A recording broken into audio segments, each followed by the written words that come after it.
Bonsoir à toutes et à tous et merci beaucoup de votre présence si nombreux pour cette nouvelle rencontre au Café de la Librairie où j'ai le grand plaisir ce soir de recevoir Emmanuel Todd. Alors bonsoir et merci beaucoup de votre Merci à venue vous, à hein. Brest. Je suis très content d'être ici. Et c'est un grand plaisir de vous accueillir. Alors avant tout, quelques mots pour vous présenter. Vous êtes historien, anthropologue, docteur en histoire de l'Université de Cambridge et diplômé de l'Institut d'études politiques de Paris. Et vous avez fait toute votre carrière de chercheur à l'Institut national d'études démographiques. Alors tout au long de cette carrière, vous vous êtes intéressé à l'analyse des structures familiales et vous avez développé une théorie des systèmes familiaux pour expliquer l'évolution des sociétés contemporaines. Vous avez publié de nombreux ouvrages, parmi lesquels on peut citer La diversité du monde, paru en 1999, L'origine des systèmes familiaux, en 2011, Le mystère français, avec Hervé Lebras, en 2013, ou encore Qui est Charlie, en 2015. Et puis vous êtes également régulièrement intervenu dans le débat public dès que vous aviez le sentiment, grâce à vos recherches, d'avoir vu quelque chose que le monde contemporain n'avait pas vu. Alors aujourd'hui, vous venez de publier un ouvrage fruit de 45 ans de recherche sur la famille, la religion et l'idéologie, intitulé Où en sommes-nous ? Une esquisse de l'histoire humaine, et qui vient de paraître aux éditions du Seuil. Vous y proposez donc une revisite complète de l'histoire de l'humanité, de l'émergence d'Homo sapiens jusqu'à nos jours et à l'actualité la plus récente. Et pour cela, vous vous appuyez sur vos travaux d'historien, d'anthropologue et de démographe, mais en vous appliquant sans cesse à un effort ultime de compréhension du présent. Alors, dès l'introduction, vous précisez que vous allez proposer une vision anthropologique de l'histoire, en vous attachant à bien décrire l'histoire plutôt que l'expliquer. Alors, en quoi est-ce qu'il est particulièrement important aujourd'hui, selon vous, d'avoir cette vision anthropologique de l'histoire, ou autrement dit, de placer au cœur de notre histoire l'anthropologie familiale et religieuse?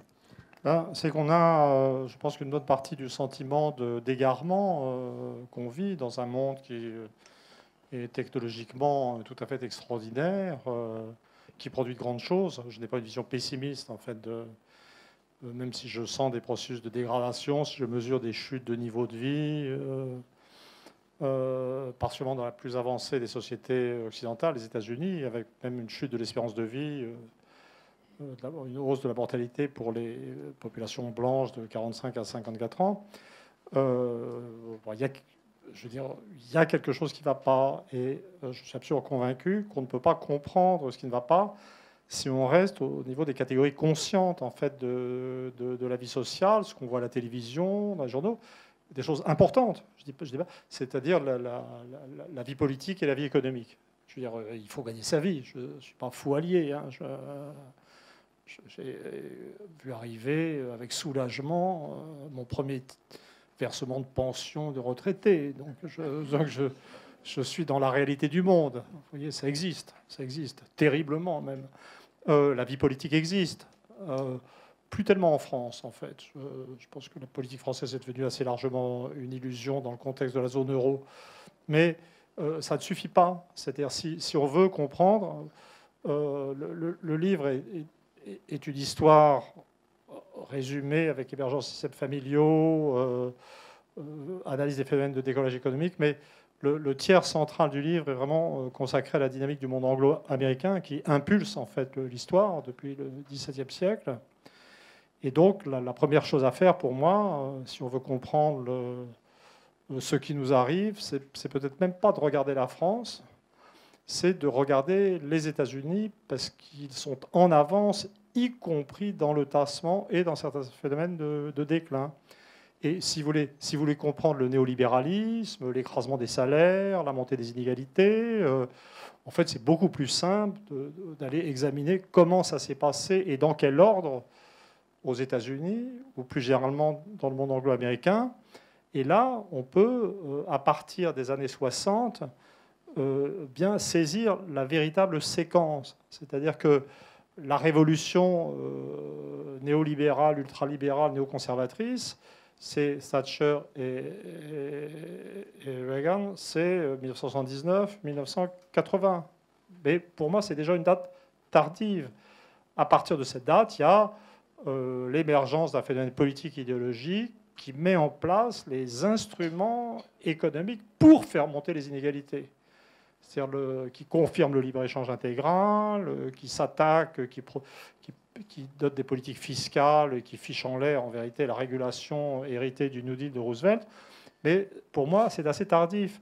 Et ce qui est intéressant, c'est de voir que la montée d'une préférence pour l'inégalité ou l'ébranlement de la croyance démocratique américaine en l'égalité, alors dans un contexte américain uniquement l'égalité blanche, en fait, c'est le milieu des années 60. Et ça, je vais le saisir dans une couche plus profonde que l'économie ou la politique, mais dans le développement éducatif. Et donc, pour moi, la démocratie, le sentiment égalitaire, c'est l'alphabétisation de masse. C'est-à-dire tout le monde sait lire et écrire et pas grand-chose d'autre. Et puis ensuite, aux États-Unis, alors aux États-Unis, c'est un pays protestant. Donc jusque vers 1900, ils sont aussi bien dans ce domaine, aussi en avance que l'Allemagne luthérienne ou les autres, ou la Suède, enfin les autres pays protestants, mais guère plus. Et puis à partir vraiment de l'entre-deux-guerres, les Américains ont décollé, même par rapport au monde protestant, avec le développement du secondaire, puis le début du supérieur.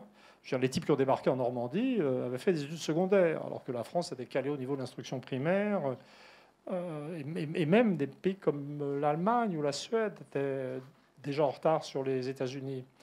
Et puis développement du supérieur, mais dès 1965, aux États-Unis, on voit le développement du supérieur se bloquer à peut-être, en simplifiant, le tiers d'une classe d'âge. On s'aperçoit que la société qui vient, ce n'est pas une société dans laquelle tout le monde va avoir une éducation supérieure, comme tout le monde ou presque a une éducation primaire ou secondaire même.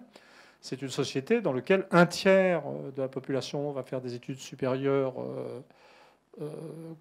complètes, et puis un tiers intermédiaire, et puis un tiers inférieur. Et très tôt se répand l'image ou le subconscient d'une société stratifiée, qui va redécouvrir le concept d'inégalité.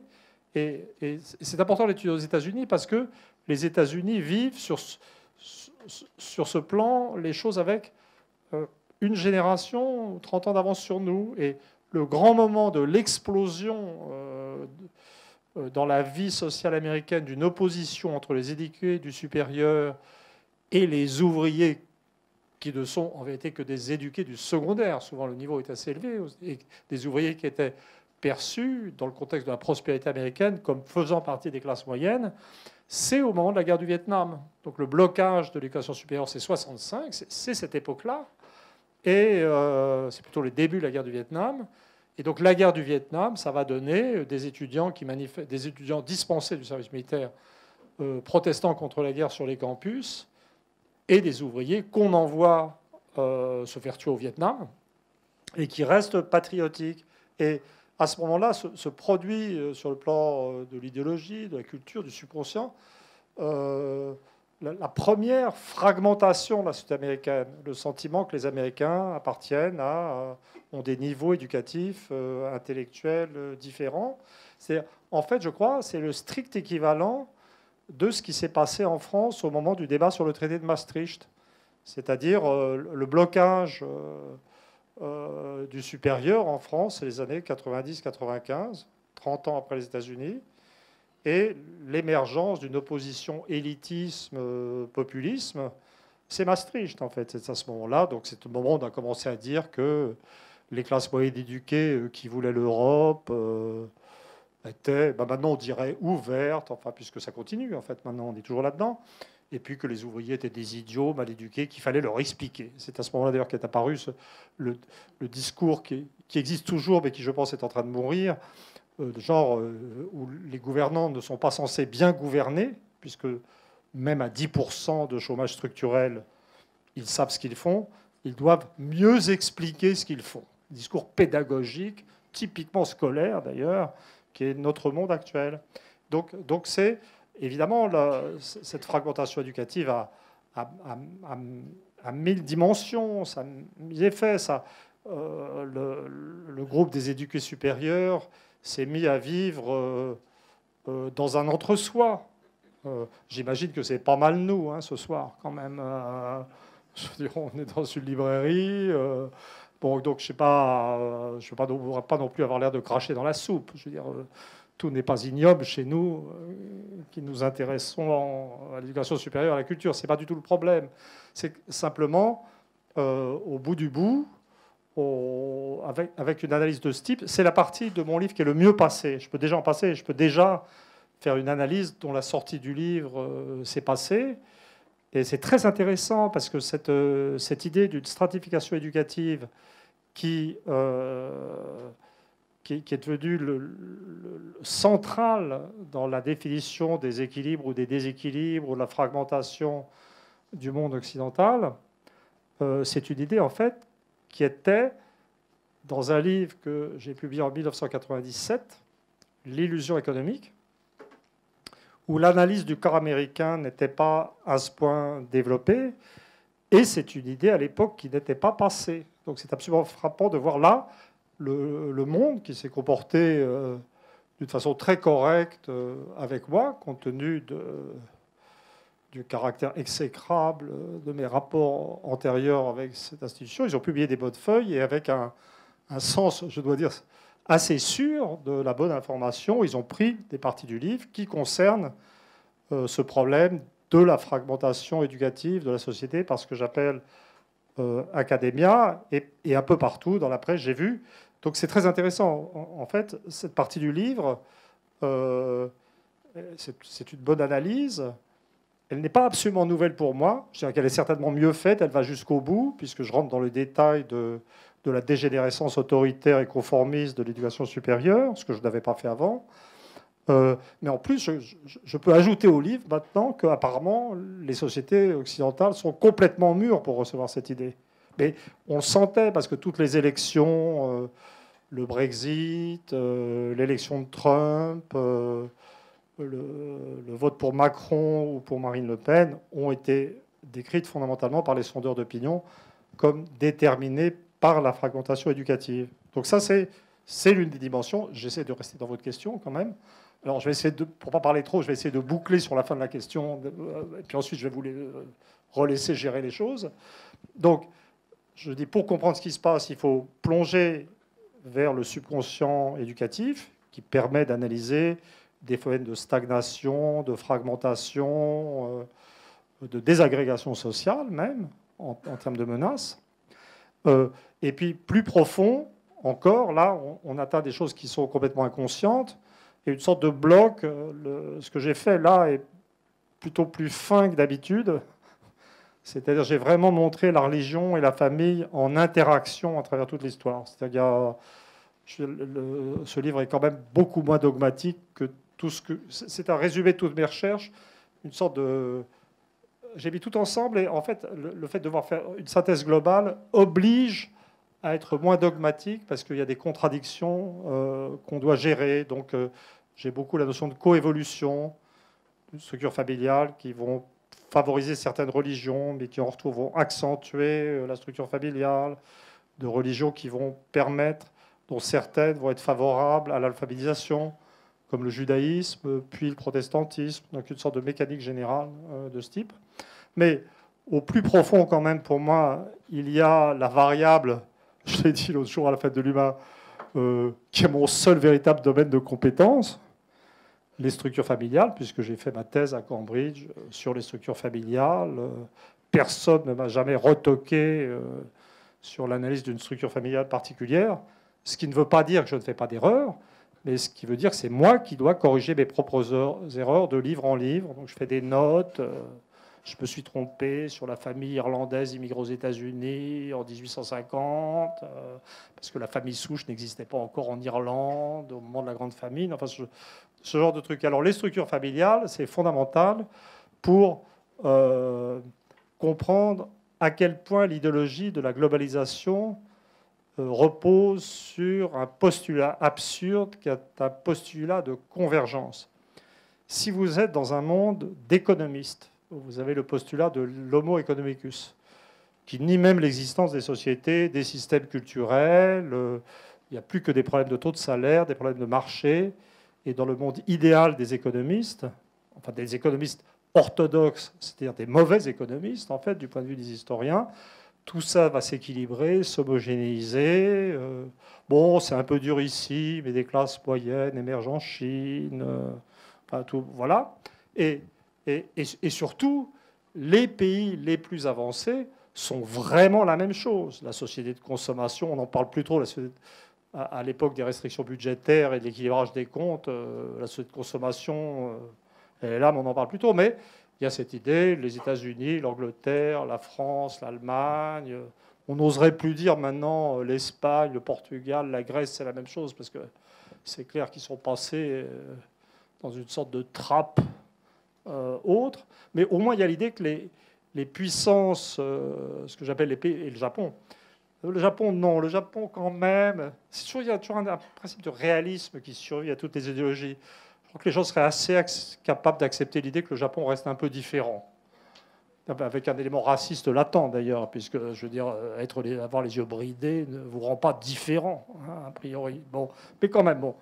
Et puis l'écriture est incompréhensible, donc c'est un peu, voilà. Bon, mais pour moi, ce que montre l'histoire des systèmes familiaux, et c'est pour ça que l'élément le plus bizarre du livre, qui est de dire je vais remonter à l'émergence d'Homo sapiens, à sa sortie d'Afrique, 100 000 ans avant l'ère commune, et je vais étudier, je vais reconstituer le système familial originel que je définis comme nucléaire dans un réseau de parenté souple, c'est-à-dire d'allure assez moderne en fait, et puis ensuite étudier à partir de l'émergence de l'agriculture, de la ville, de l'État en Mésopotamie et en Chine et dans quelques autres lieux, un processus de densification des systèmes familiaux, d'émergence de formes complexes, autoritaires, communautaires, plus défavorables aux femmes, l'inverse de ce qu'on pense comme évolution naturelle, ça aboutit à décrire un immense processus de divergence, en fait, des groupes humains, pas des hommes en tant qu'individus, mais des groupes humains, et ça permet de voir à l'œuvre, dans les tréfonds inconscients du monde actuel, et y compris dans le monde le plus avancé, de puissants phénomènes de divergence qui vont expliquer des divergences démographiques, puisqu'en fait, les statuts de la femme ne sont pas en convergence dans le monde. Si vous regardez l'ONU, les ONG, les choses qui vous notent les pays en fonction du statut de la femme, vous aurez l'impression que tout le monde avance vers un statut de la femme plus élevé. Bon, si vous prenez la Chine, vous voyez monter le sexe ratio, c'est-à-dire la proportion de garçons à la naissance, parce que les Chinois pratiquent de plus en plus le féticide sélectif des bébés de sexe féminin, parce qu'il y a moins d'enfants, donc on veut un garçon. Le principe patrinaire est en fait en réaffirmation en Chine depuis la chute du communisme. Il atteint même en pleine puissance la Chine du Sud, qui avait particulièrement un peu échappé. C'est la même chose en Inde. Et puis, même à l'intérieur du bloc du pays les plus avancés, de la triade, cette triade qui concentre toujours l'essentiel de la production de brevets triadiques, justement, déposés au Japon, en Europe et aux États-Unis simultanément, et ben c'est assez facile d'expliquer les très basses fécondités de l'Allemagne, du Japon, par un statut des femmes qui reste différent du statut des femmes en France, en Scandinavie ou dans le monde anglo-américain. En France, je ne dis pas que c'est facile, mais une femme qui a fait des études supérieures va pouvoir, si elle le désire, avoir une carrière et des enfants, ce qui est beaucoup plus difficilement concevable en Allemagne et au Japon. Donc ça va vous expliquer des différences de fécondité, particulièrement dans les catégories très, très éduquées. Et bien entendu, si vous avez pendant 2, 3, 4 décennies des écarts avec des pays qui sont proches d'une fécondité de reproduction correcte de la société à 2, et puis d'autres qui sont à 1,4, comme l'Allemagne et le Japon, vous avez des destins qui sont déjà différents, puisqu'il n'y a pas de problème de reproduction sociale, quelques immigrés de plus dans la partie ouest et alors que l'Allemagne est l'Allemagne, le patronat, le gouvernement, vit avec l'obsession de la recherche de main-d'œuvre, de remplacement. C'est une autre histoire. C'est ni bien ni mal. C'est une autre histoire. Et d'ailleurs, le Japon n'a pas fait le même choix que l'Allemagne. le Japon est plutôt dans un choix d'introversion. Mais ces différences démographiques actuelles, les démographes ne sont pas du tout dans le mythe de l'homogénéité, parce que les indicateurs sont tellement clairement divergents depuis très longtemps. Je cite des articles qui le disent. Là, en tant que démographe, je suis dans l'orthodoxie de ma profession. Simplement, là où je ne suis plus dans l'orthodoxie de la profession, c'est que je dis c'est important pour comprendre la dynamique sociale générale, et les démographes devraient plus intervenir dans le débat sur ce qu'est l'histoire actuellement. Donc là, donc je pense que j'ai réussi à plonger à toute vitesse. C'est la version intellectuelle du Grand Bleu. Du strate consciente, économique, politique, subconsciente, l'éducation, inconsciente, religion, famille, et c'est à vous. Pour arriver voilà, justement aux structures familiales. Alors, ce qui est important, c'est que cette vision de l'histoire des systèmes familiaux que vous nous proposez, elle va à l'encontre en fait, du modèle traditionnel, puisque traditionnellement, il imagine une simplification progressive des systèmes familiaux qui arrive à la famille nucléaire. Et vous allez complètement dans l'autre sens. En fait, vous inversez cette histoire, puisque pour vous, la famille nucléaire est présente dès l'origine, dès Homo sapiens, et elle va petit à petit se complexifier, et les différents types familiaux vont se différencier. Alors, comment est-ce que cette inversion de l'histoire s'est-elle imposée à vous? Selon quelle méthode? C'est une idée dont je suis particulièrement certain, car elle n'est pas de moi. Et je l'ai déjà dit, je suis même capable de le faire à la télévision, si on me demande. L'idée m'est venue, ou m'a été donnée, en fait, par mon ami Laurent Sagard, qui est un très grand linguiste, spécialiste de la généalogie des langues asiatiques, qui, dès le début des années 80, regardant les cartes de mon premier livre, établissant une correspondance entre les idéologies et les structures familiales sous-jacentes, m'avait dit, très amicalement, c'est pas un ami d'enfance, mais on se connaît depuis mai 68, donc quand même, je dirais c'est un ami d'enfance acquis, si on peut dire, parce qu'à force, quand même, on se connaît. Et donc, lui, il connaît très très bien toutes les Chines, donc il m'a dit, tu dois avoir raison, j'ai vu des Chinois en Chine continentale, à Taïwan, à Singapour. Il acceptait tout à fait l'idée d'un fonds culturel familial qui produisait un certain niveau d'égalitarisme et d'autoritarisme dans la société, quel que soit le régime théorique, en fait. Mais il a ajouté, mais tu te trompes tout à fait sur ce que tu dis sur l'apparition au hasard des types familiaux. En linguistique, on connaît très bien ce genre de carte. Tu vois, tu as des taches de couleurs. Tu dis que ce qui était génial, c'est que il regardait les couleurs, le sens des choses ne l'intéressait pas du tout. Donc il dit, tu vois, là, tu as des trucs autour, là, il y a écrit famille nucléaire, et puis un petit peu plus compte, tu as ce que tu appelles famille souche, Japon, Allemagne. Famille nucléaire, ça allait être l'Angleterre, la France, l'Asie du Sud-Est, les Philippines. Hein. Et puis là, plus près du centre de l'Eurasie, tu as la famille souche coréenne, japonaise, allemande, suédoise. Et puis là, au milieu, tu as un énorme bloc d'un seul tenant que tu appelles communautaire, patrilinéaire, qui va couvrir la Russie, la Chine, l'Inde du Nord, et puis variété là, sans mariage entre cousins, mais ça continue sur le monde arabe, enfin le monde indo-iranien, sous une forme endogame, avec des... Alors là, nous, on connaît très bien ça, c'est que en fait, l'interprétation classique, c'est celle du conservatisme des zones périphériques. C'est, il y avait avant, l'espace était occupé entièrement par une caractéristique A, originelle, en l'occurrence la famille nucléaire. Et puis, il y a eu une ou plusieurs innovations au centre qui ont diffusé vers la périphérie, mais qui ne l'ont pas atteinte. Et ça explique cette structure tout à fait caractéristique où tu as des taches semblables de tous les côtés et puis au milieu un bloc d'un seul tenant. Alors, c'est vraiment très intéressant en termes d'histoire intellectuelle. Et bien entendu, plus il y a de taches différentes sur la périphérie, plus la probabilité est élevé que l'interprétation soit plus que correcte, irréfutable en fait. Je ne l'ai pas fait, mais on pourrait calculer des niveaux de probabilité.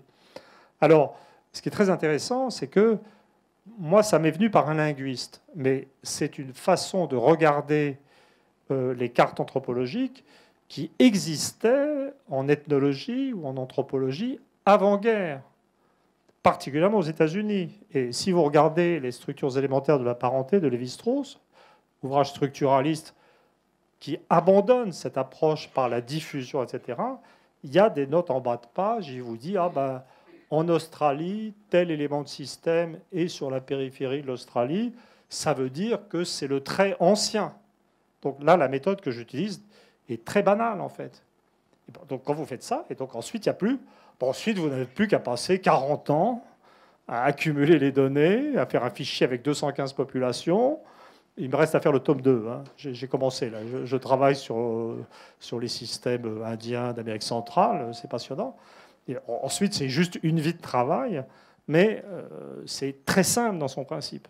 Et donc, on a cette histoire. Alors, je voudrais deux choses. C'est que sur le caractère primordial de la famille nucléaire, il y a deux autres autorités sur lesquelles je peux m'appuyer.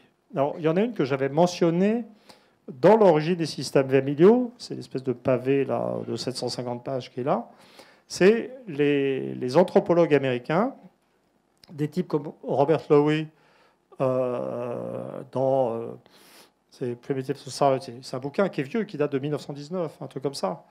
Il parle de la famille nucléaire comme système primordial, et même Murdoch, c'est l'Américain qui lui a écrit, en même temps que Lévi-Strauss faisait les structures élémentaires de la parenté, Murdoch écrivait Social Structure, et à eux deux, c'est eux qui ont détruit le diffusionnisme et tout ce qui était intéressant dans la synthèse anthropologique. Mais dans Murdoch reste cette idée d'une famille originelle qui est nucléaire. Et c'est très intéressant de se demander pourquoi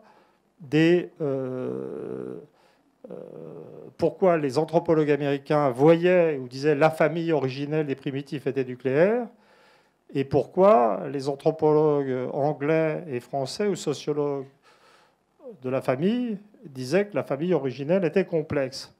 Ça montre à quel point nous sommes peu de choses, quelle que soit la taille de notre cerveau et l'excellence de notre éducation universitaire.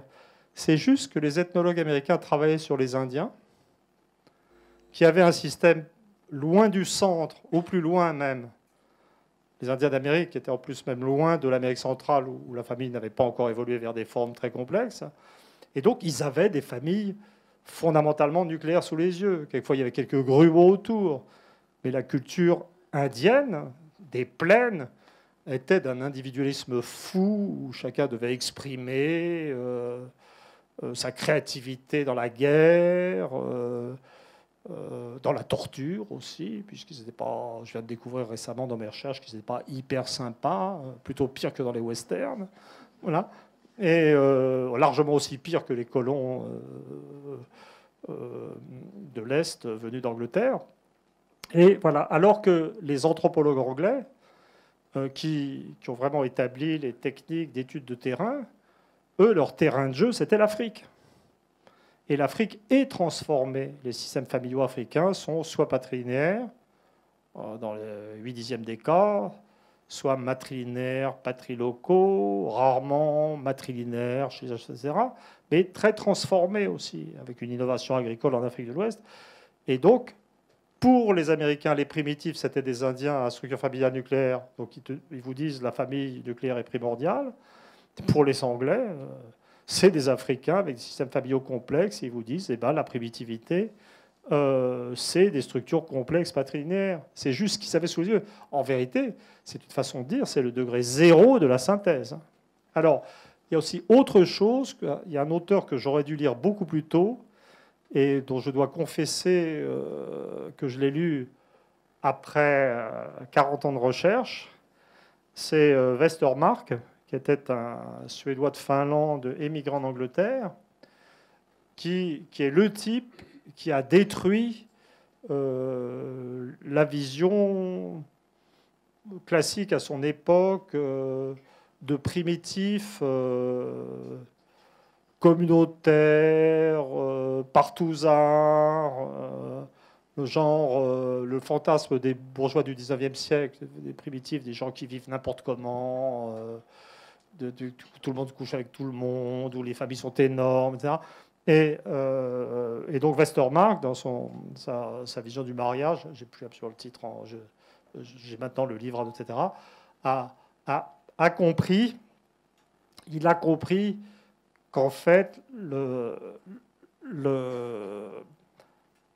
la famille, le mariage des peuples les plus primitifs était plutôt monogame, tempéré, comme je dis, que la famille était plutôt simple, et qu'en fait, le premier mouvement de l'humanité, selon lui, était vers une complexification des formes familiales, et que tout ce qui était polygamie, mariage entre cousins, il y a des choses qui m'échappent à la minute, c'est le voyage en chemin de fer, en TGV.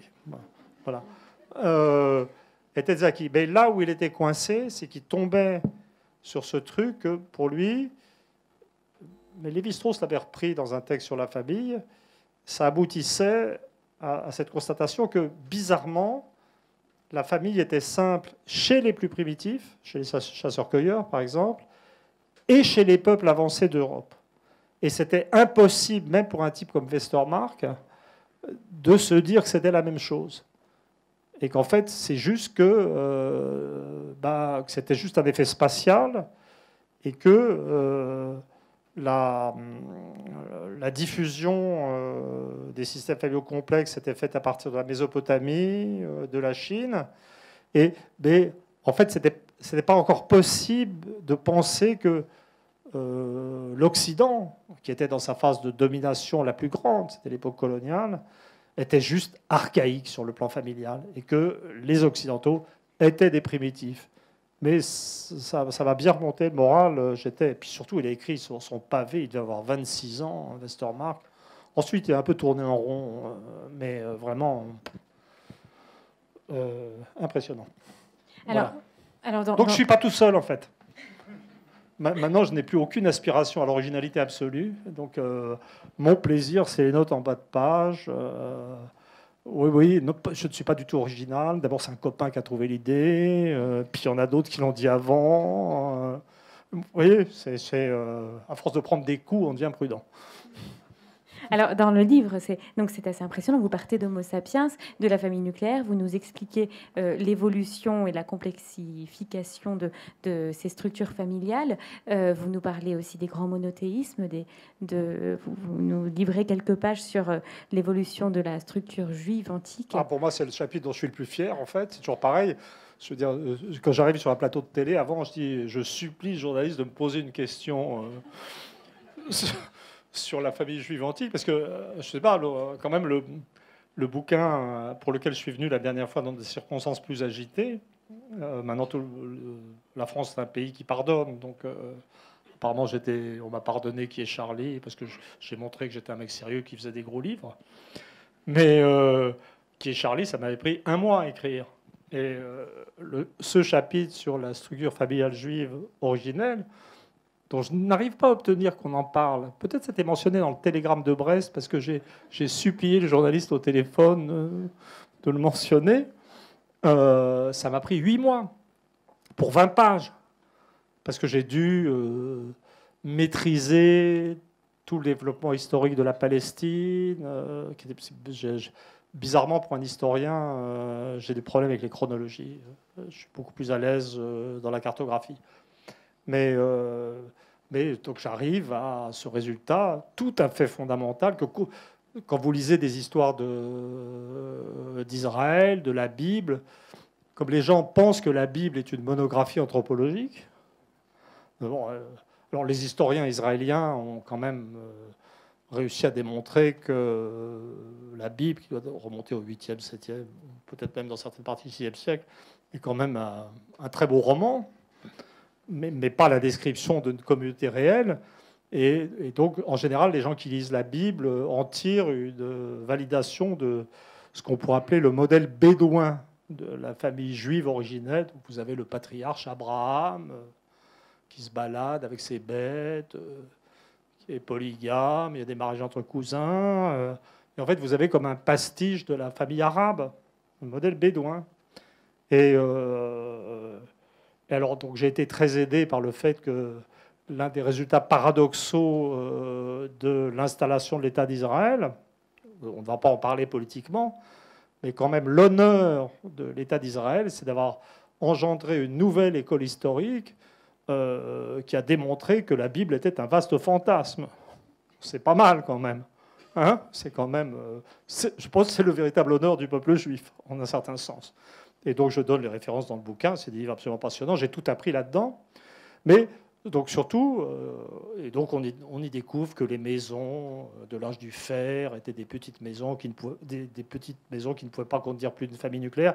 Mais surtout, c'est complètement normal de trouver ça dans la culture juive antique, parce que la culture juive antique, si vous retirez tous les mythes, vous oubliez Abraham, personne n'est jamais arrivé d'Our, je ne sais plus comment, voilà.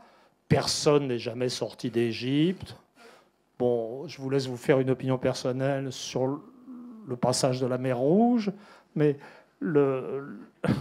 l'histoire juive est l'histoire d'un peuple des hautes terres du Proche-Orient. Et sur les hautes terres, vous avez des systèmes archaïques qui résistent aux innovations patrilinéaires et communautaires de la plaine. Donc c'est tout à fait normal. Même maintenant encore, dans la montagne alawite, ou dans la montagne druze, ou dans la montagne maronite, au Liban ou en Syrie, vous avez des systèmes familiaux qui gardent un statut plus élevé aux femmes, qui sont plus nucléaires. Et bien entendu, tout ça était encore plus vrai à l'époque de la rédaction de la Bible. Mais le plus fort, c'est qu'un mon copain Youssef Kourba, avec qui j'avais écrit un bouquin, le Rendez-vous de civilisation, m'a filé le premier de 2 articles qui mesurent les taux de mariage entre cousins chez tous les immigrés en Israël après la guerre. Donc on a des taux de mariage endogames dans la famille pour les juifs originaires de tous les pays du monde qui avaient des populations juives, donc de Russie, d'Europe, du Moyen-Orient, etc. Et dedans, on trouve que contrairement... Alors, c'est vrai que la tradition juive autorise le mariage entre cousins. Elle autorise même le mariage oblique entre oncle et nièce. C'est une possibilité qui existe et qui est tout à fait réalisée au Tamil Nadu, dans le sud de l'Inde. Mais en fait, les taux de mariage entre cousins pour tous les juifs, y compris ceux venus du monde arabe, sont très faibles. C'est-à-dire que la culture juive, sur le plan familial, est tout à fait ce que j'appelle exogame tempéré. C'est-à-dire que vous aurez plus de 1%, ça va être, je ne me souviens plus des chiffres, mais ça ne va pas être la phobie des régions chrétiennes où le mariage entre cousins est considéré comme une sorte d'abomination, un truc vraiment terrible. Pas du tout, il ne faut pas s'énerver quand même. Mais ça n'est pas pratiqué, parce que le mariage naturel d'Homo sapiens, c'est en gros, on n'épouse pas sa cousine, mais si on n'a personne d'autre sous la main, pourquoi pas? Il faut être raisonnable. Hein. Et donc, et même en fait, ce qui est très intéressant, c'est que le taux de mariage entre cousins des juifs venus du Moyen-Orient est le même que celui des chrétiens du Liban. Ça doit être autour de 10-12%. C'est pas grand-chose. Le monde arabe est à 35%. Hein. Donc en fait, le judaïsme... Voilà, donc c'est... Mais voilà, ça, c'est des trucs qui vraiment... je veux dire, je suis juste trop content d'avoir une vision qui détruit totalement le bouquin de, je ne sais plus quelle collection française, La vie quotidienne des hommes de la Bible, où vous avez trouvé une version hypertrophiée du modèle bédouin. Alors là, les journalistes n'ont pas l'air très intéressés. C'est pour ça que vous y avez eu droit.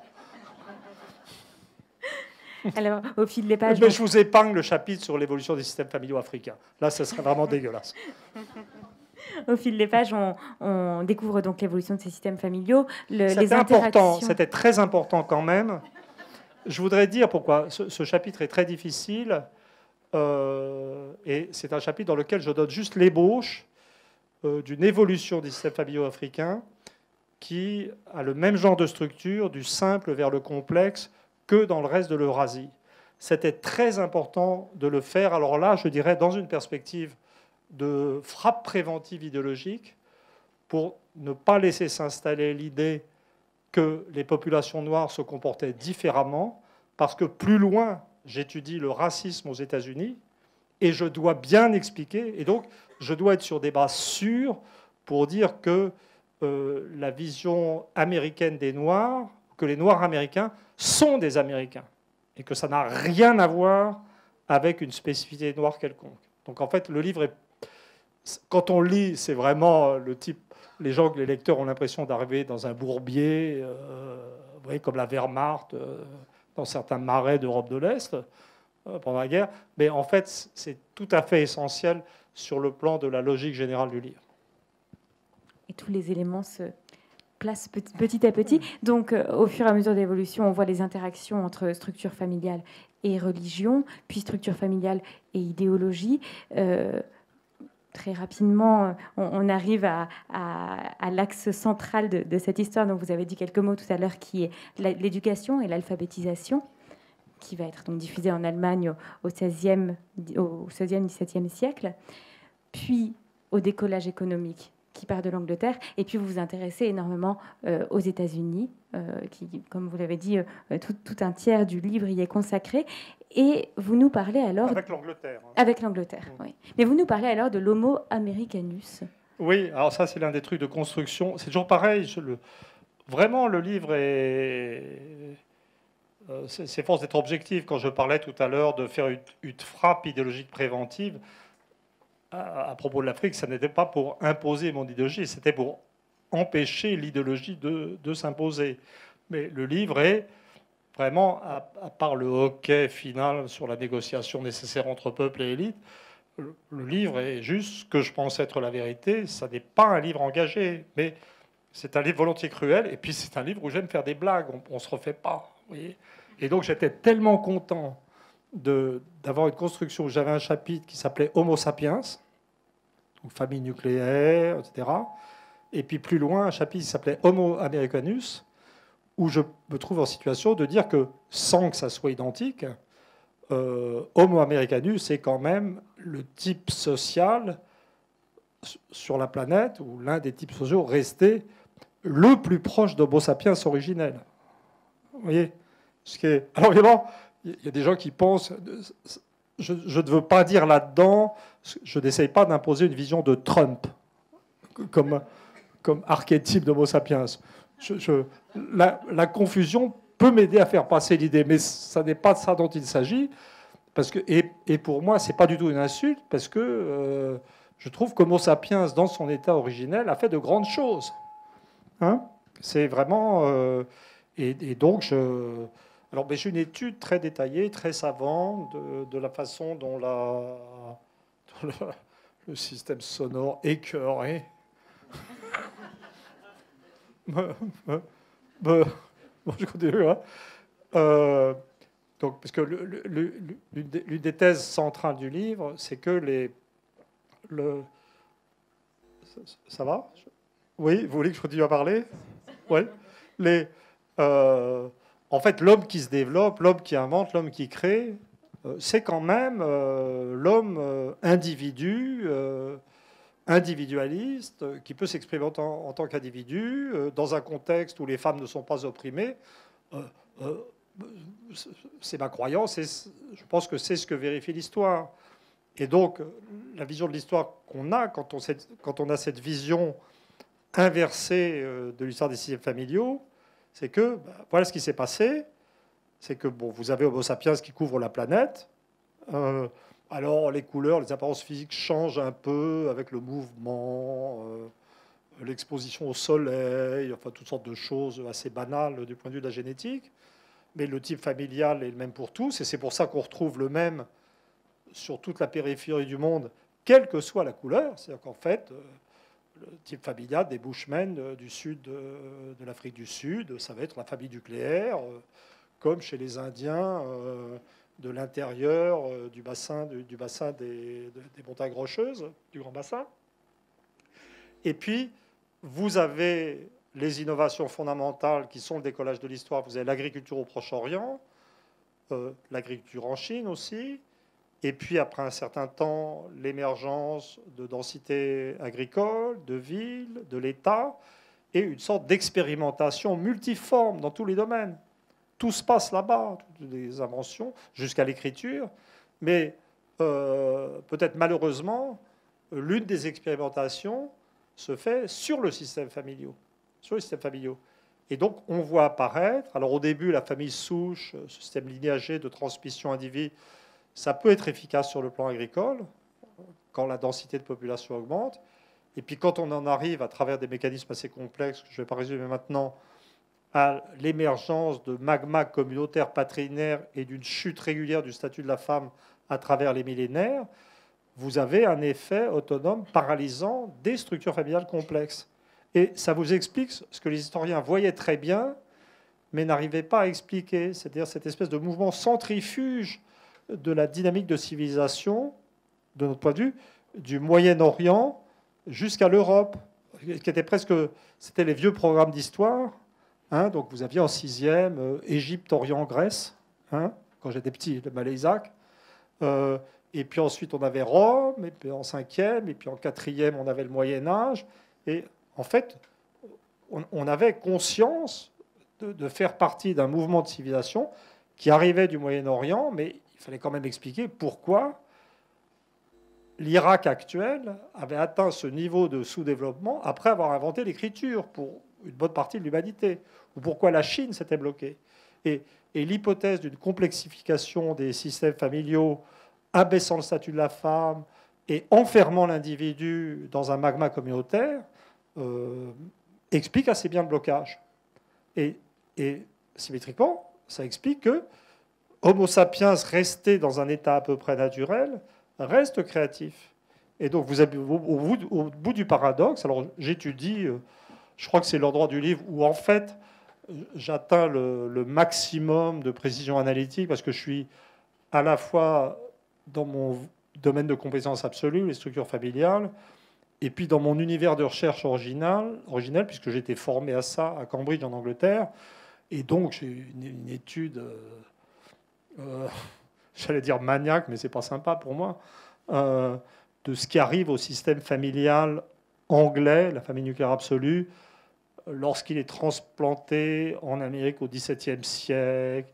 Alors j'explique qu'il y a une légère réversion au modèle moins absolu, plus naturel, plutôt un rapprochement avec Homo sapiens.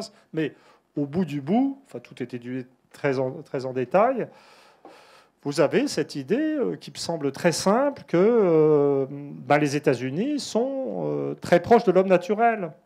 Et en fait, si on est dans une représentation correcte de l'histoire, il y a toujours des moments. Alors, il y a des moments où on va donner un sentiment de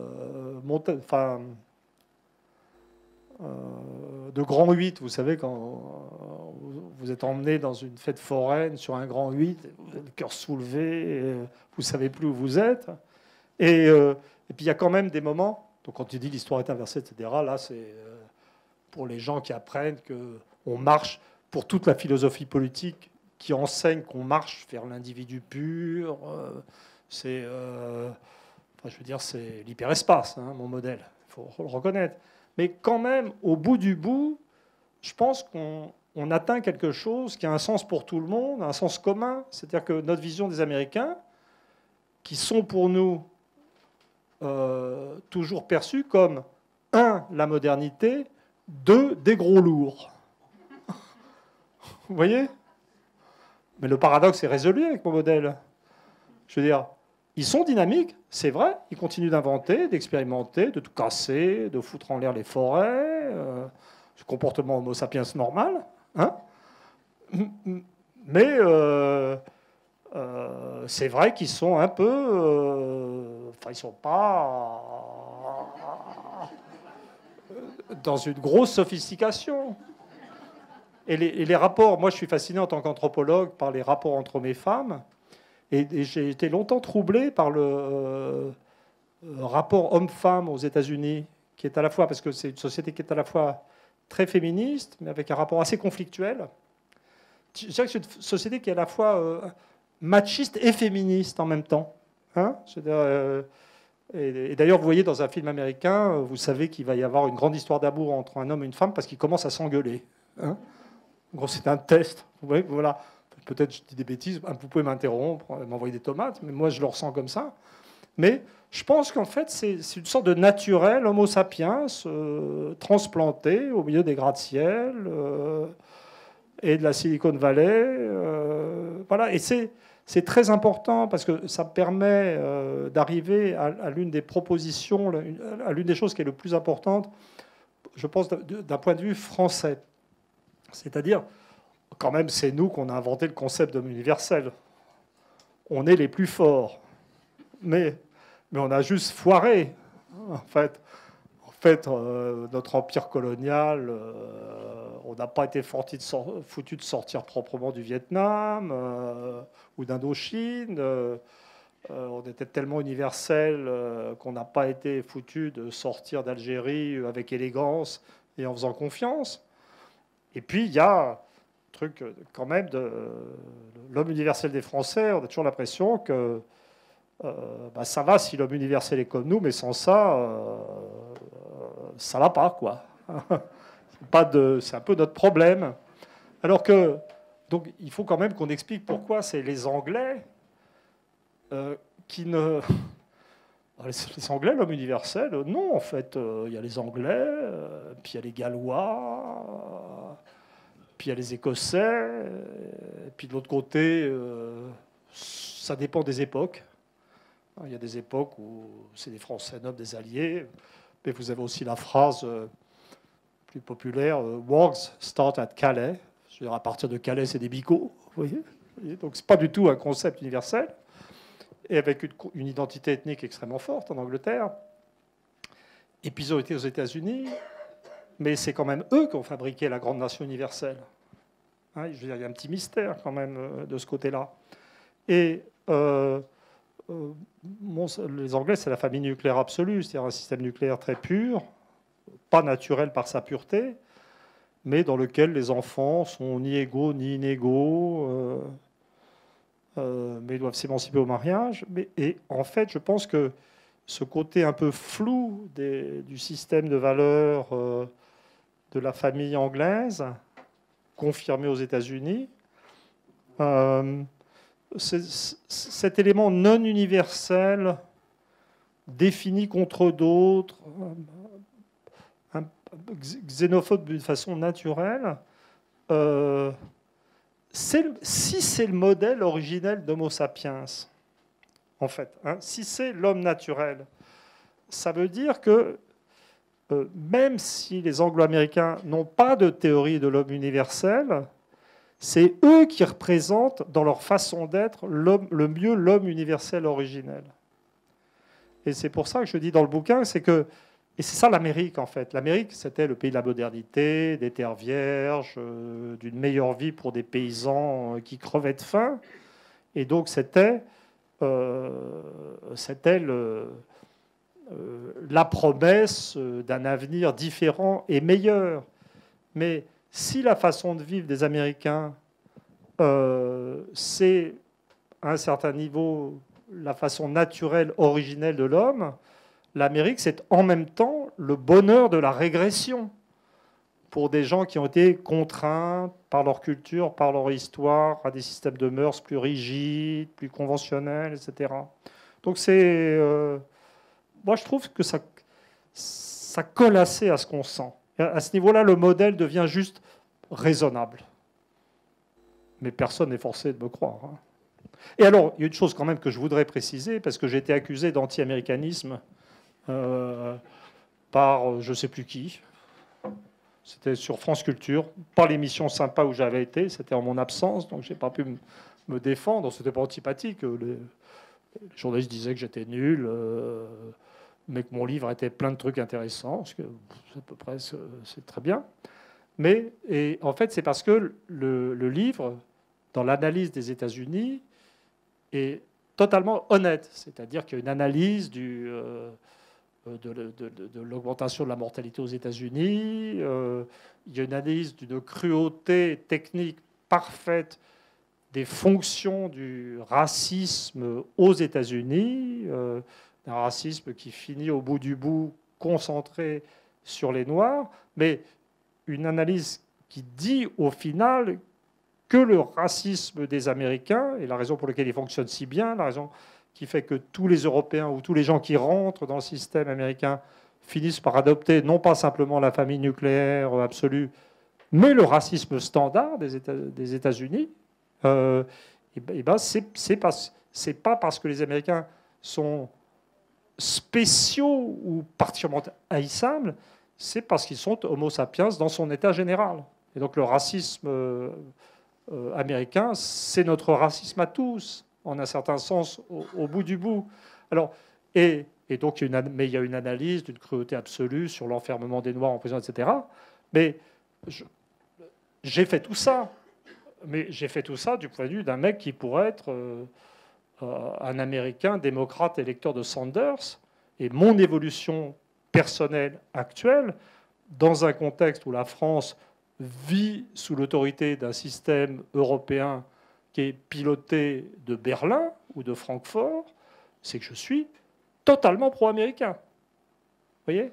Mais je trouve que c'est assez beau quand on est soi-même dans une évolution vers un pro-américanisme raisonnable, pour des raisons personnelles, familiales et géopolitiques, de se faire accuser d'anti-américanisme parce qu'on parle honnêtement des États-Unis. Je viens de m'envoyer des louanges. Comme personne ne me prend chez moi au sérieux, j'ai pris l'habitude de marcher dans les couloirs chez moi en me faisant des compliments. Et je vois que ça ne s'arrange pas, puisque maintenant, je suis désolé, je dois être très content d'être ici. Il m'est arrivé un truc parallèle à Toulouse l'autre jour, parce que Ombre Blanche à Toulouse et Dialogue à Brest sont les deux librairies où je me sens le mieux, où je fais des accès dangereux d'euphorie.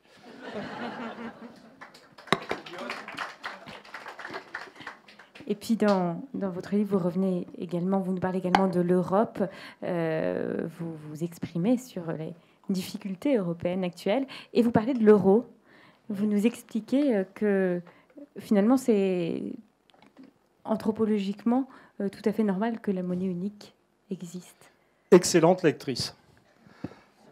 Je me suis battu inutilement pendant un quart de siècle contre l'euro, dont j'ai eu le sentiment qu'il n'allait jamais fonctionner sur le plan économique à cause de la diversité anthropologique du continent, des différences de système de mœurs, pas simplement familiales, mais de mœurs économiques. Et là, je n'ai pas été déçu, puisqu'en France, on est à 10% de chômage structurel. Dans l'euro, on peut inclure la marche le franc fort, c'est-à-dire la marche à l'euro. Et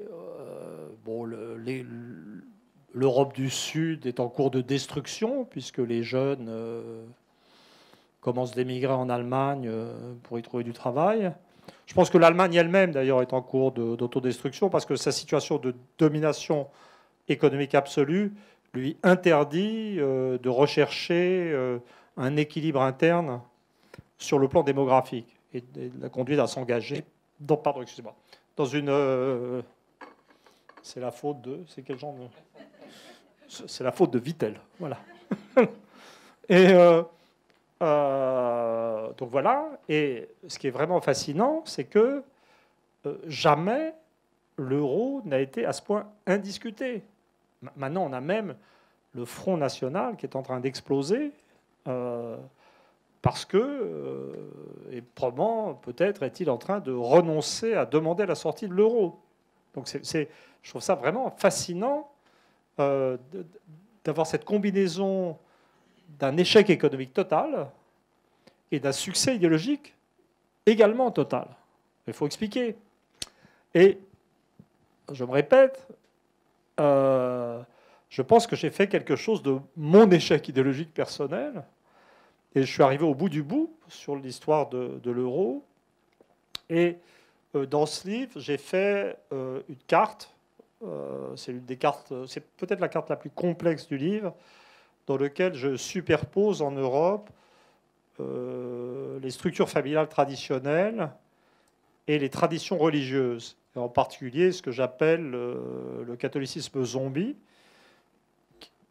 qui est un concept qui, dans mon esprit, n'est absolument pas juste associé au phénomène Charlie, etc., que j'avais développé avec Lebras dans le mystère français. C'est un concept opérationnel.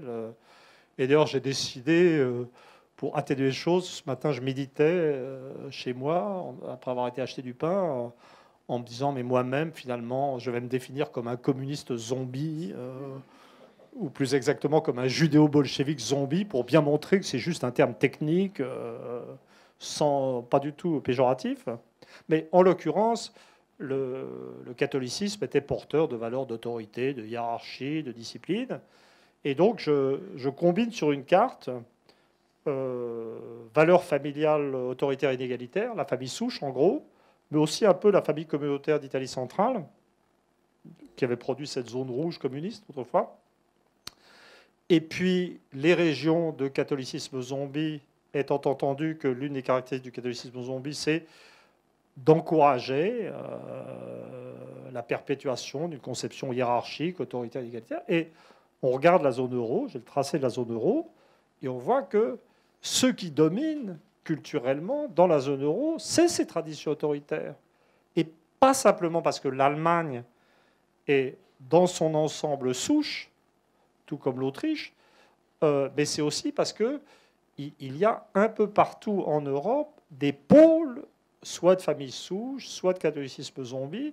Toute l'Espagne du Nord est prise, le Portugal du Nord.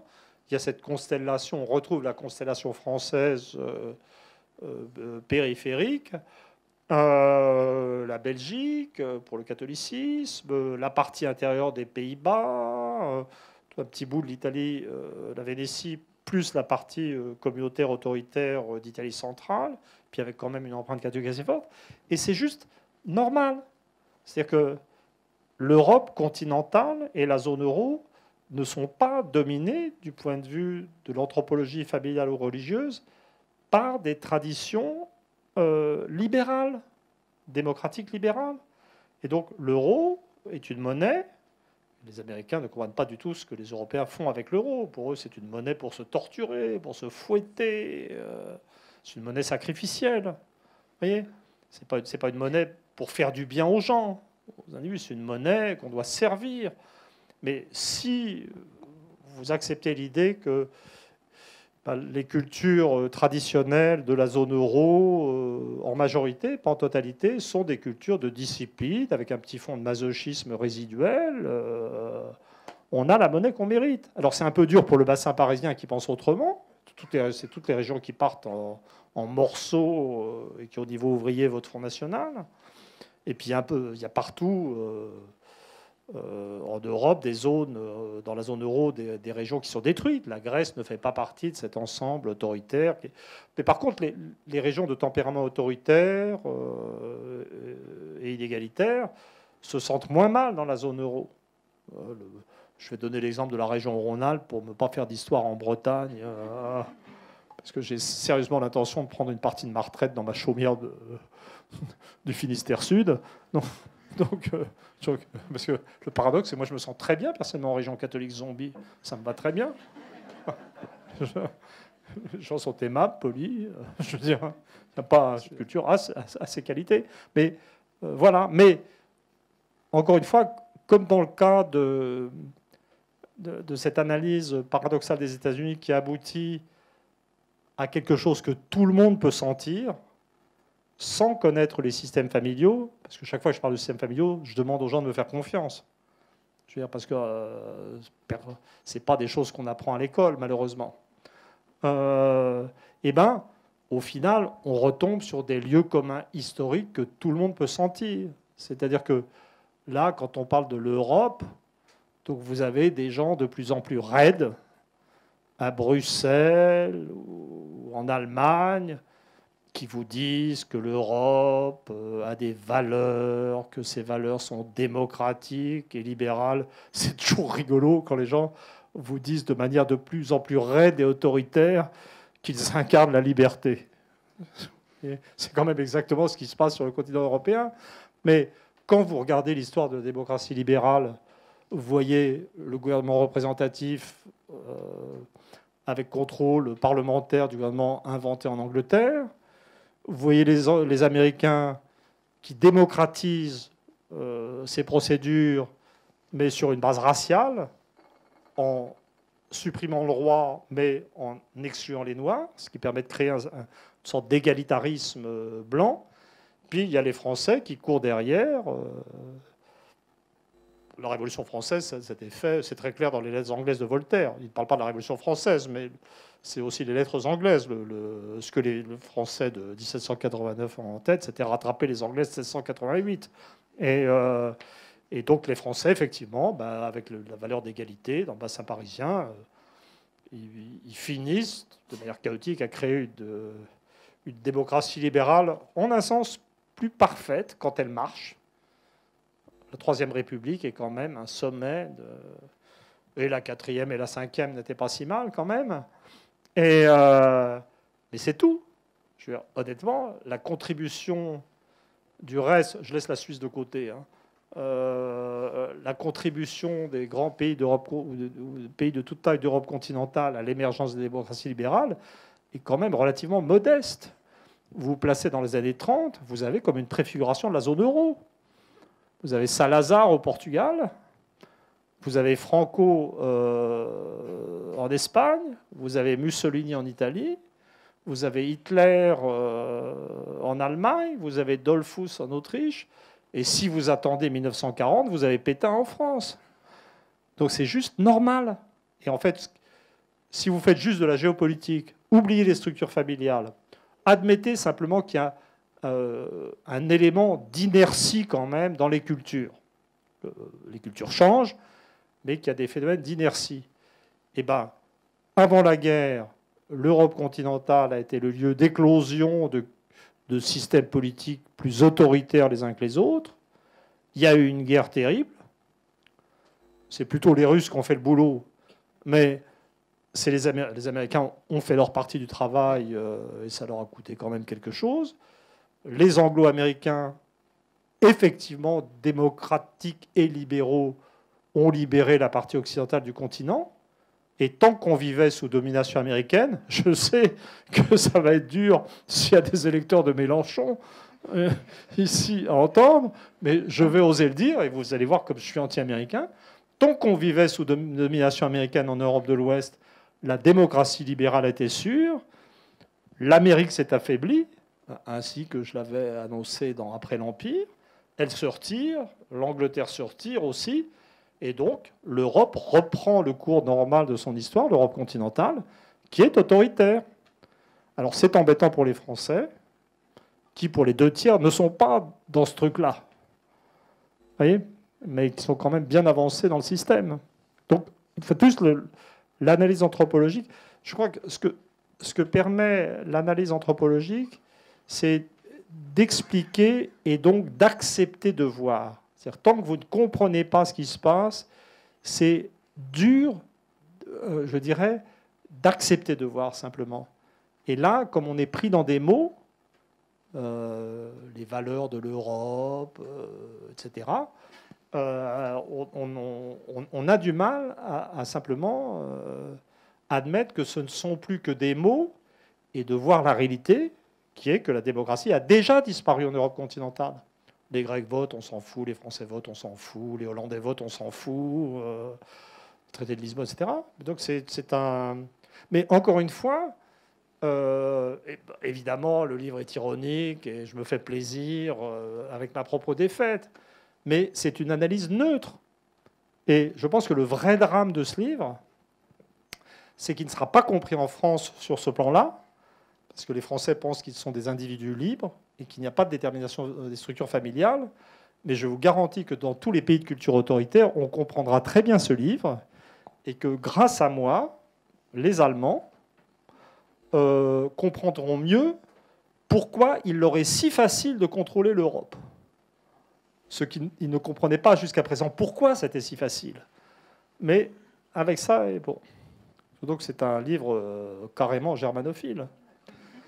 Non, en fait, sans rire, ce qui est vraiment... je tiens quand même à répondre beaucoup d'avance à ces accusations de germanophobie dont je suis l'objet sans arrêt. C'est vrai que la dernière partie du livre est assez dure sur l'Allemagne, mais il y a aussi des parties où j'établis des différences entre les individus et les systèmes culturels globaux, où j'explique qu'on peut avoir une Allemagne terriblement existante avec des Allemands qui sont très peu allemands. J'explique que la zone euro et sa rigidité, c'est pas seulement l'Allemagne, c'est aussi d'autres choses. Et puis au positif, dans la partie religieuse et alphabétisation universelle, je dis quand même que l'Europe doit son décollage éducatif et culturel à l'Allemagne.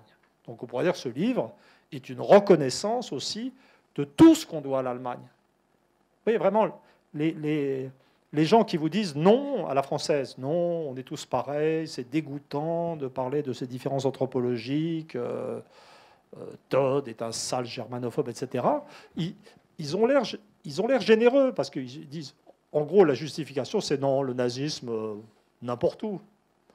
Ça aurait pu se passer ailleurs. Les Allemands, c'est comme les autres. Mais le truc latent, c'est que ça les met en situation de ne pas avoir à reconnaître notre dette envers l'Allemagne, qui est juste le développement de l'Europe à travers l'alphabétisation universelle. Vous voyez, c'est là qu'est le paradoxe de... Si vous dites que les nations, les systèmes culturels n'existent pas, vous pouvez nier toutes leurs qualités au sens technique, c'est-à-dire les défauts et les vraies qualités. Bien, merci beaucoup. Alors peut-être que des personnes dans le public ont des questions à poser à Emmanuel Todd. C'était vous. C'est la première. Ah bah. Celui qui vous descend sur France Culture, c'est probablement Couturier. On passe cette fois-ci. Pas cette fois-ci. Non, non. Qu'est-ce que j'allais dire Mais d'habitude, effectivement, il... Brice Couturier, oui, oui. Ça ne m'étonnerait pas qu'il vous traite d'anti-américain. Non, c'était pas lui. C'était pas lui. En plus, je donne pas le nom parce que c'est une personne très sympa. Non, ma question est par rapport à votre système familial autour des Bédouins. Vous dites, si l'oncle ne trouve personne, il peut se contenter de sa nièce, etc. Mais regardons au plus près de chez nous, l'aristocratie, la noblesse a pratiqué ces choses-là. Est-ce que vous n'auriez pas pu développer une étude du concept bédouin autour des deux? Oui, alors, l'endogamie, c'est un truc sur lequel j'ai beaucoup de travail. Là, honnêtement, de toute façon, dans ce livre-là est vraiment centré sur les pays les plus avancés. Donc, par exemple, l'un des trucs qui va peut-être être... Je dis l'histoire est faite par les pays avancés. Et les pays avancés ont une anthropologie. C'est-à-dire l'Allemagne, les États-Unis, ce n'est pas la même chose. La Russie, je n'ai pas parlé de la Russie, mais il y a un chapitre sur la Russie et la Chine. La Chine, ce n'est pas qu'elle est avancée, mais c'est qu'elle est tellement grosse qu'on ne peut pas être sérieux. Et puis elle est tellement dans le système capitaliste mondial. Voilà. Mais il n'y a pratiquement rien. Il y a 2 ou 3 notations sur l'immigration d'origine arabe en Europe, où je mentionne l'endogamie patrilinéaire, mais il n'y a pratiquement rien sur le monde arabe, sur l'islam dans ce livre. Pour moi, c'est rafraîchissant. Hein. Je veux dire, c'est pas un sujet que je fuis, on peut le dire, mais c'est voilà. Alors, en ce qui concerne, pour répondre quand même à votre question, si on étudie les phénomènes d'endogamie forte, ça va. J'en avais parlé à propos de Westermarck et de ma vision des choses, c'est que l'endogamie, ça fait partie, pas la petite tolérance, pas ce que j'appelle l'exogamie tempérée, où si on n'a pas de cousine, si on n'a personne d'autre sous la main, on prend une cousine. Ce n'est pas l'affaire du siècle, du premier degré. Mais l'endogamie qui devient systématique et qui s'élève à des taux supérieurs à 15, 20, 30%, c'est un acquis de l'histoire, c'est une invention, et les inventions se font très logiquement dans la partie dominante de la société et dans les catégories supérieures. Et donc on voit, alors ça n'est plus vrai maintenant, il y a eu une inversion dans le monde arabe, l'endogamie est plutôt supérieure. Et donc l'aristocratie que vous avez mentionnée et les mariages entre cousins de l'aristocratie, c'était un embryon de fermeture, une tentative d'aller vers ça, contrebattue efficacement par l'Église catholique, etc. Et chaque fois, quand vous étudiez des sociétés, les mouvements vers plus d'endogamie sont des trucs des classes supérieures. Mais beaucoup avortent. Voyez, en ce moment, je suis en train de travailler sur les systèmes Incas et Aztèques. Et donc, dans le cas des Incas, c'est pas un jeu de mots, c'est juste le cas des Incas.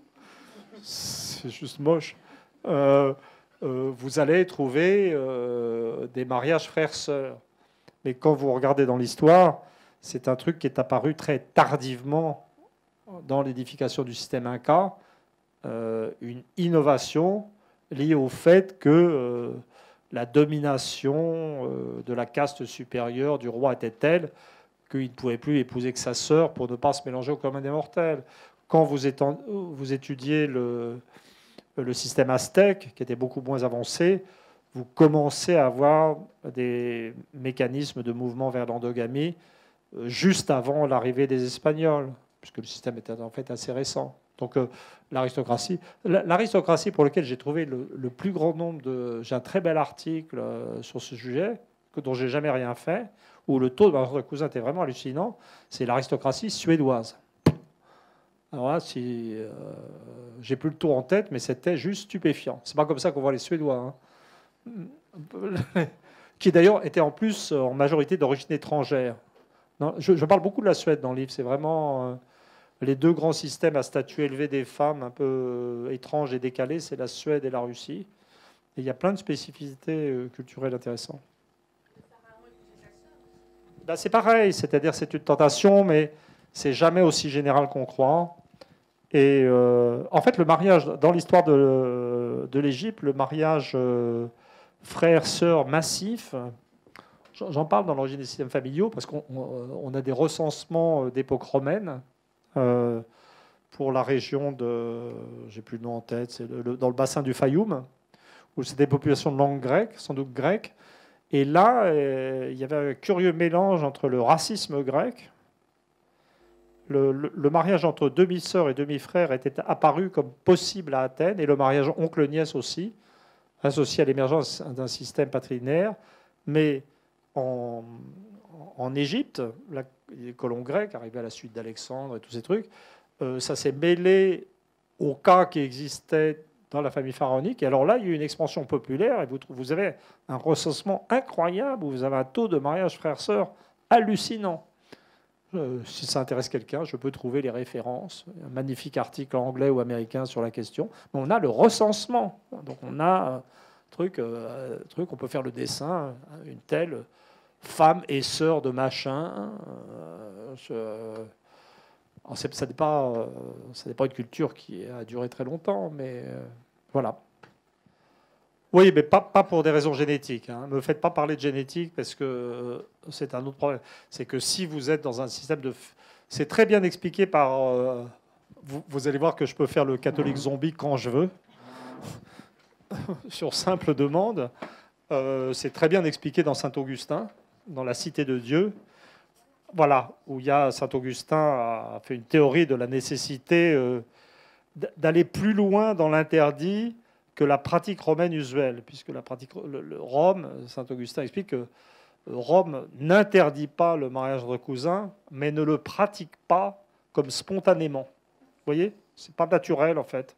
C'est Westermarck, c'est le tabou de l'inceste est naturel. C'est juste, il y a un phénomène d'aversion, pas à l'inceste biologique, mais au fait d'épouser des gens avec lesquels on a vécu tout petit ou qu'on connaît. Voilà. Donc je ne sais plus du tout ce que je racontais. Voilà, donc c'est pas ça, mais c'est que les sociétés qui commencent, je cite Saint-Augustin, mais je pourrais aussi citer Lévi-Strauss, c'est que les sociétés qui pratiquent le repliement endogame se mettent dans un état de fermeture mentale et sociale qui empêche le dynamisme, la créativité. Mais ça, c'est en fait, ce que pensent les généticiens, c'est que l'entrée dans l'endogamie a un coût à cause de la combinaison de caractères négatifs, récessifs, etc. Mais que quand on y est depuis un certain temps, le travail de tri est fait et ça ne pose plus de problème. Et en fait, il y a assez peu le monde arabe qui fonctionne, ça baisse maintenant quand même, mais qui fonctionne avec des taux de mariage entre cousins de 35%, premier degré, donc ça plus en vérité, n'a pas de problème de santé particulier. Vous voyez, c'est un mythe. Des petits trucs, mais pas grand-chose. Pas grand-chose. Nous, on a autre chose. Je ne sais pas quoi, hein, mais voilà. Vous avez une autre question ? Oui. Pardon, il y a une question derrière. J'avais une question derrière. Je suis désolé de Non, s'obliger à vous retourner. Tout d'abord, j'apprécie toujours votre franc-parler et je trouve que ça fait plaisir à entendre. J'avais une question parce que, en fait, quand vous parlez des États-Unis, vous dites, bon, c'est la famille nucléaire, c'est le système originel, etc. Et vous semblez dire aussi que, bon, c'est un système où l'homme reste très créatif, inventif, etc. Et j'ai commencé à lire votre ouvrage, mais je ne suis pas allé très loin parce que bon, j'étais passionné par ce que vous disiez. Et je suis arrivé au deuxième paragraphe et vous dites, dans les pays les plus développés pourtant, le sentiment d'un déclin, d'une incapacité à l'enrayer se répand, point. Et vous dites, vous continuez en disant aux États-Unis, etc. Oui. Alors, est-ce que ça veut dire que ce système originel, au fond, induit ou amène le déclin? Je ne vois pas trop la relation en fait entre l'inventivité de ce système et en même temps le déclin auquel vous faites allusion. Là, vous êtes un peu dur parce que lire 2 pages d'un livre et dire j'ai décelé une absurdité fondamentale dès la page 2, c'est bien tenté, mais mais comment dire, c'est probablement comment dire, c'est pas parce qu'on dit qu'un pays a des problèmes qu'on dit qu'il est foutu. Vous voyez ? Et en fait, au stade actuel, tous les pays avancés ont des problèmes. Et si vous faites, je ne l'ai pas fait parce que je n'étais pas là pour distribuer des prix et des accessites à tous les pays, mais si vous prenez les États-Unis actuels, alors je sais que le truc actuellement, c'est de dire, oh là là, les Anglo-Américains, alors évidemment, il y a 15 ans, tout le monde parlait de l'hyperpuissance américaine, tout le monde était prêt à se coucher. C'était l'époque où j'avais fait après l'Empire en disant non, non, c'est une erreur, ils sont en phase d'affaiblissement relatif. Voilà. Donc maintenant, c'est toujours pareil. C'est comme si les gens avaient changé de côté du court de tennis. Et donc tout le monde dit non, non, maintenant les Américains sont foutus. C'est ce que vous pensez spontanément. Vous interprétez enfin, vous pensez qu'il y a une contradiction dans ce que je dis parce que vous êtes sur ce fond de bain culturel qui a une vision pessimiste des États-Unis et de l'Angleterre. Donc Trump, c'est la décadence. Le Brexit, les Anglais vont jamais s'en sortir. Alors que nous, comment ? Bien sûr, vous allez voir, je vais vous montrer. J'essaye de me faire recruter par la CIA et je n'y arrive pas. Mais je vais faire une tentative ce soir. Je fais des offres de services. Personne ne me téléphone. Je suis très déçu. Et donc, on est dans ce truc. Donc, vous avez Barnier qui est là avec son électroencéphalogramme européiste plat et qui pense qu'il va briser l'Angleterre. Et puis donc, évidemment, ça discute, les Anglais, c'est un peu le foutoir au Parlement. Ils ont un petit peu... C'est pas simple, le Brexit. Pour les États-Unis, avec une moitié des élites qui refusent l'existence de Trump et qui se comportent comme si on ferme les yeux et qu'on pense très fort que Trump n'existe pas, il ne va plus exister. Vous voyez ? Mais, en fait, la vérité historique de moyenne période... c'est que c'est les Anglo-Américains qui ont inventé le capitalisme libéralisé et insupportable, effectivement. dans une large mesure, qui ont lancé la globalisation avec les deux dimensions les dimensions de la liberté de circulation des marchandises, du capital et des hommes, et qui sont en train d'arriver, à travers des élections et des systèmes politiques représentatifs qui fonctionnent, à la conclusion que ça a été trop loin. C'est pas toujours agréable, c'est-à-dire que les Anglais, ce qui les a motivés au début, c'était plutôt l'idée qu'il y avait trop de Polonais. Parce que ce qui est sympa, c'est que les Polonais sont super blonds quand même, super blancs, et qu'on ne peut pas appeler ça du racisme au sens technique, c'est aussi culturel. Et puis, bon, les Américains, c'était les Mexicains, et alors là, un débat sur le protectionnisme aussi. Et donc, les gens qui avaient 30 ans d'avance sur nous et qui ont lancé la globalisation sont en train de virer de bord, un peu lentement, comme un gros et un petit supertanker, et d'essayer, parce qu'ils ont constaté des effets négatifs, d'essayer de trouver d'autres solutions. Donc on voit l'idée d'un retour de l'État qui est accepté. Les jeunes Américains sont maintenant favorables à l'État. Les Anglais, dans les derniers sondages, trouvaient que le programme du Parti travailliste de nationalisation des chemins de fer, de l'énergie, où tout ça était formidable. Et donc, ça va avec la famille nucléaire absolue. Il y a des ruptures générales très très fortes dans le monde anglo-américain, donc ils changent de bord. C'est ça la créativité. Vous voyez, on essaye des trucs, ça marche un temps, ça foire, on change de direction. Si vous prenez des Anglais, ça, je n'ai pas traité le truc parce que c'était trop personnel, mais quand vous êtes français, j'ai eu un moment de bonheur en me baladant dans la librairie. J'ai fait un accès de patriotisme silencieux. Je suis passé devant tous les classiques, tout ce que j'avais lu quand j'étais gamin. Je ne vais pas commencer à citer des auteurs du XVIIe, XVIIIe, XIXe siècle. Et là, je me suis dit, non, ça vaut la peine de se battre pour ce pays. Ce gouvernement est insupportable. Je veux dire, nous raconter qu'on est européen alors qu'on a tout ça, c'est juste pas possible. C'est pas possible, parce que c'est la langue française quand même. Bon, mais quand on est français et qu'on lit nos classiques, même on lit François Villon, c'est nous.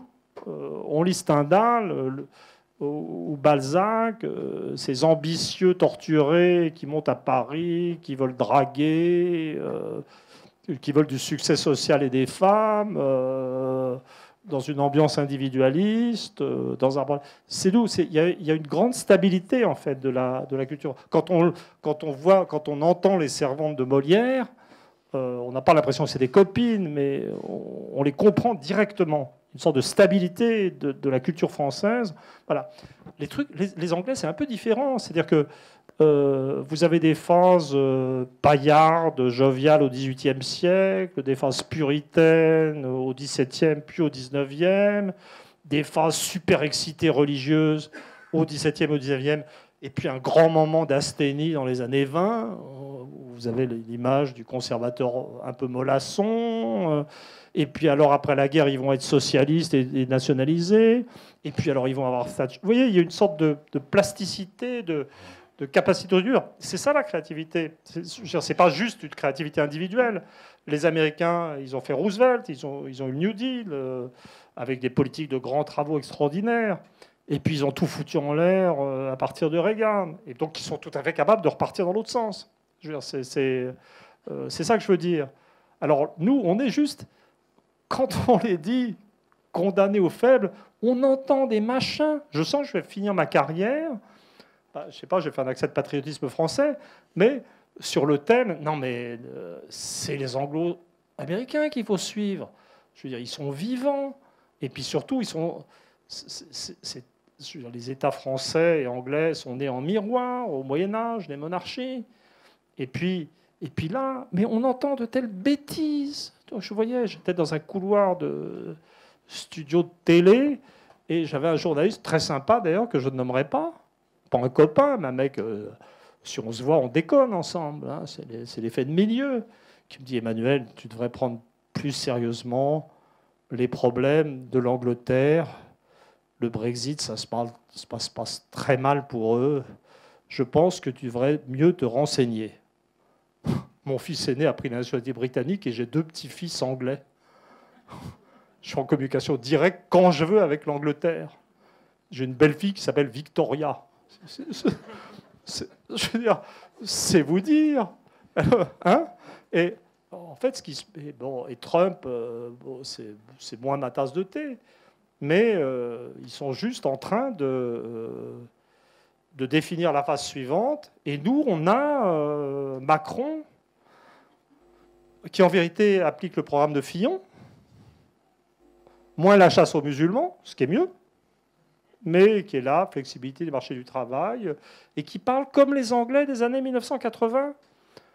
Donc, il y a des problèmes, il y a une hausse de la mortalité aux États-Unis, mais c'est déjà des pays qui sont en recherche de l'étape suivante. Et si vous prenez les États-Unis, bon, c'est vrai qu'ils ont un problème d'obésité, c'est vrai que le système carcéral, ça a arrêté de croître, hein, la proportion d'internes en prison. Je veux dire, c'est abominable, c'est le racisme américain concernant le Nord. Et je veux dire, c'est pas une pathologie américaine, pour moi, c'est une pathologie de l'homme en général. Mais ils ont retrouvé leur autonomie énergétique. Alors, le truc le plus rigolo que j'entends, c'est le monde anglo-américain s'isole. Vous voyez, c'est juste trop génial. L'anglosphère, c'est-à-dire les États-Unis, le Canada, l'Angleterre, l'Australie et la Nouvelle-Zélande, sont plus peuplés ensemble que tout le système européen. Maintenant, vous parlez d'un isolement. C'est juste nous qui sommes en train de rester à l'extérieur de l'action, comme on dit. Et donc, on va être là avec nos copains allemands, je veux dire, entraînés dans une dépression démographique et des politiques monétaires totalement cinglées. Non, vraiment. Ça va comme ça ?